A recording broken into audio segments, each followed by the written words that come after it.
ખેતી માટે જમીનમાં ઘણા પોષક તત્વો હોવા જરૂરી છે, જેમાંથી મોટા ભાગે ખેડૂતો 3 પોષક તત્વો જેવા કે નાઇટ્રોજન, ફોસ્ફરસ અને પોટાશ આપતા હોય છે, અને બાકીના 3 પોષક તત્વો કુદરત તરફથી મળી રહે છે, જેવા કે હાઇડ્રોજન, કાર્બન અને ઓક્સિજન. પરંતુ બાકીના પોષક તત્વો વિશે મોટા ભાગના ખેડૂતો જાણતા જ નથી, પણ તે પોષક તત્વો આપવા ખૂબ જ જરૂરી છે. ખેડૂત મિત્રો ઓછી મહેનતમાં વધુ ઉત્પાદન લઈ શકે અને જમીનને ફરીથી જીવંત બનાવી શકે એવું વિચારીને નીમ પાવર મિક્સ ખોળનું નિર્માણ કરવામાં આવ્યું છે, જેનાથી તમારા પાકની રોગ પ્રતિકારક ક્ષમતા વધે છે અને તમારા છોડના આરોગ્યને જાળવી રાખે છે.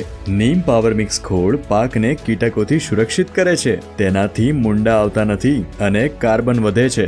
નીમ પાવર મિક્સ ખોળના ઉપયોગથી પાકના વિકાસમાં વૃદ્ધિ થાય છે, પાકની ગુણવત્તા વધે છે, છોડ સુકાઈ જવો અથવા પાનની કોળો પડી જવી અથવા તો ફળ ફૂલ ના લાગવા જેવી સમસ્યા દૂર કરે છે. તો ખેડૂત મિત્રો, પાકમાં કીટકોની સમસ્યા જેવી કે સફેદ ફૂગ, કાળી ફૂગ, નિમેટોડથી મુક્તિ મેળવવા માટે નીમ પાવર મિક્સ ખોળની આજે જ ખરીદી કરો અને તમારા પાકને કીટકોથી બચાવો અને મેળવો શ્રેષ્ઠ ઉત્પાદન.